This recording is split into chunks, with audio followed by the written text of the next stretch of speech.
everyone, and welcome to my YouTube channel. My name is Mallory and I am a group fitness instructor, personal trainer, and health coach here to talk to you today about motivation.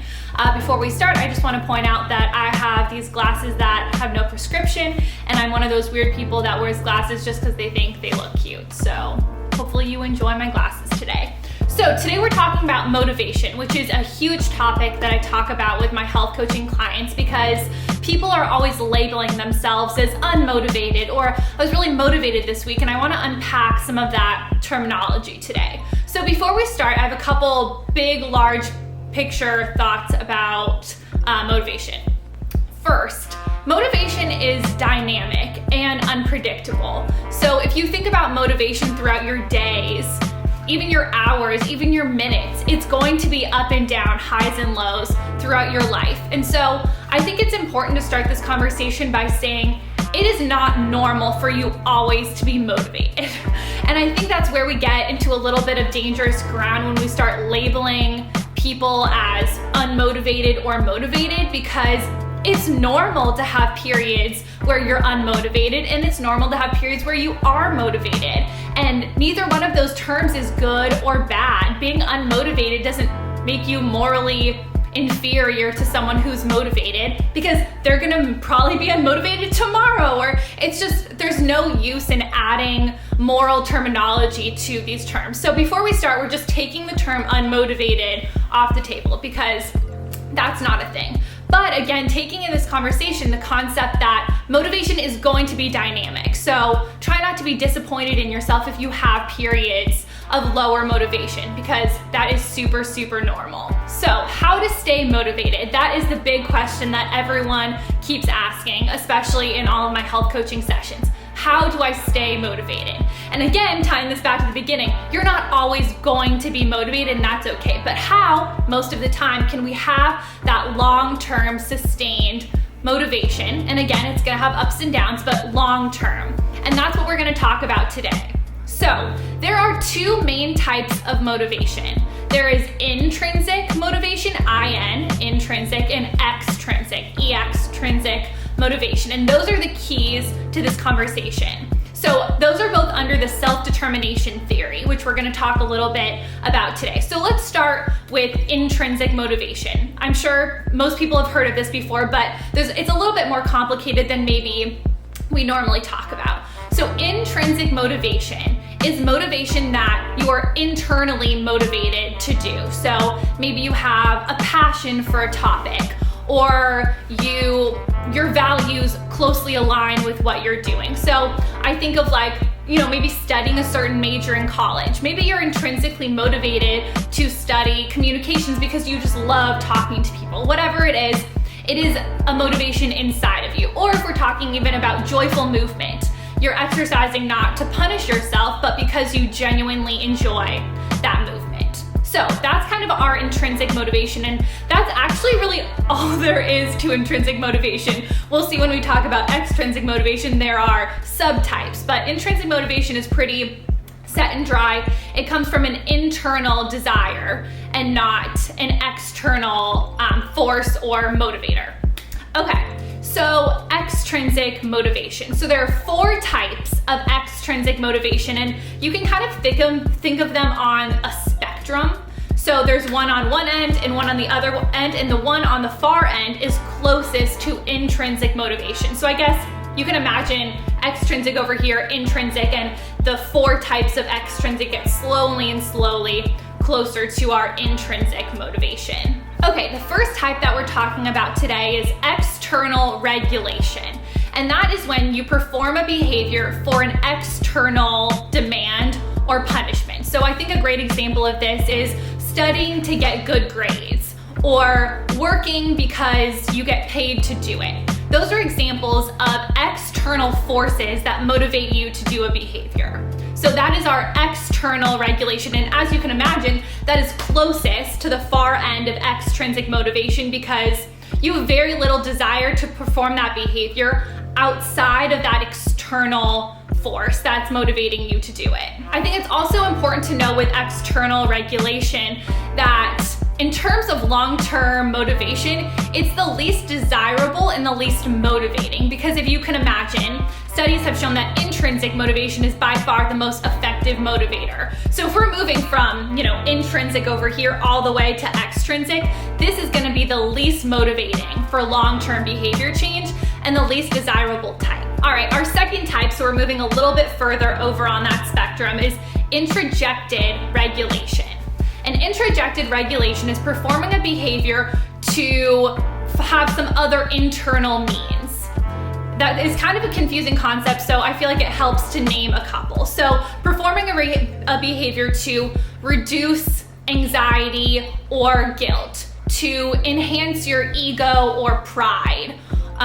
Those are the main ones. So it's a behavior performed to deal with some internal factor. So with introjected regulation, that behavior is still being coerced or controlled out of you. So it is still not happening because of an internal desire or alignment with your values. It's still happening because of an external force, even if that external force is an internal feeling, if that makes sense. I think two good examples of introjected regulation are, one, I did cross country growing up, and I didn't do it because I liked it. I did it to please my dad and because I knew that he liked it. And so with that, that's an example of me doing it to maybe decrease my anxiety or increase my self-esteem, whatever that is.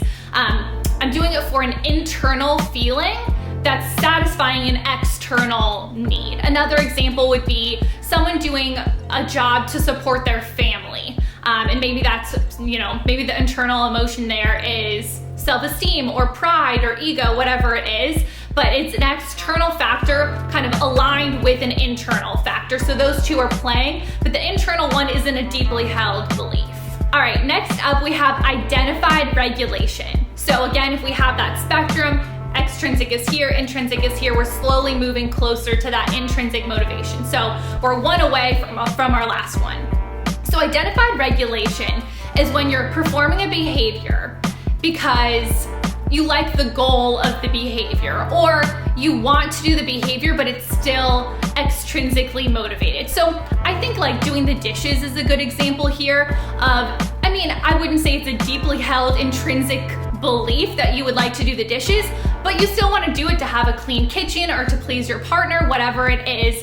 It's still something that aligns with your values. All right, our final type of extrinsic motivation, so closest to intrinsic motivation, is integrated regulation. If you follow me, you know I talk about integrated regulation a ton because it's one of my favorite behavior change topics. So integrated regulation is technically an extrinsic motivation subtype, but a lot of scholars would say that it's basically intrinsic motivation. So it's when you look at a behavior and you say, this aligns with my values or a personal need at the time.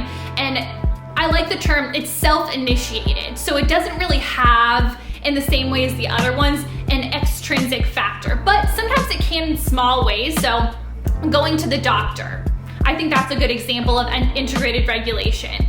You may know you need to go to the doctor, and that may be something that you self-initiate because you know you need to do it, but it's not necessarily like an intrinsic desire to go to the doctor, but it's an acknowledgement that this is something that has to be done and you know you want to do it. So I really like the concept of integrated regulation because it's not everything that we do in our lives is gonna be fun and easy and just totally align with everything we want. There are going to be times that we have to perform behaviors that may not be at the top of our list, and that's okay, that's life. And I think integrated regulation really gets at that. It says, well, I'm gonna acknowledge that this behavior has to be done and I'm gonna choose to self-initiate it and perform it. And so when we're thinking about what will be long-term, a long-term motivator, really we're getting down to that integrated regulation and that intrinsic motivation, because those two types are really what will keep you motivated long-term. And that's really the problem with motivation, is we always stick so much more on that reward and punishment side of motivation. If you think about workplace wellness, all of those programs are predicated on the concept of motivating their employees by extrinsic rewards, whether that be a bonus or, extra vacation days. And those may be short-term motivating, but long-term, they are not motivating for employees. There's actually been a ton of studies on giving people more money and how that's actually really not very motivating long-term to keep your employee morale high. So when I'm thinking as a health coach with my clients, what will keep them motivated long term? I think there's a couple really crucial questions here. The first question is, why do you want to make this change? And that can come with a lot of layers to it. Sometimes there's not an easy, simple why to a behavior, but really digging deep, why do I want to perform this behavior? Is it intrinsically motivated or extrinsically motivated?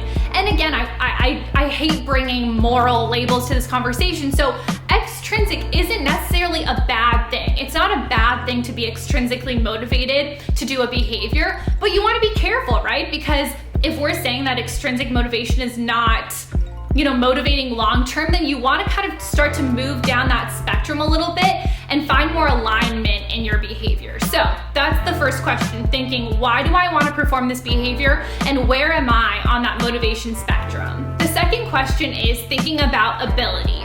Do you have the skills and the ability to perform that behavior? And so this is kind of getting into a couple of the other areas of behavior change theory.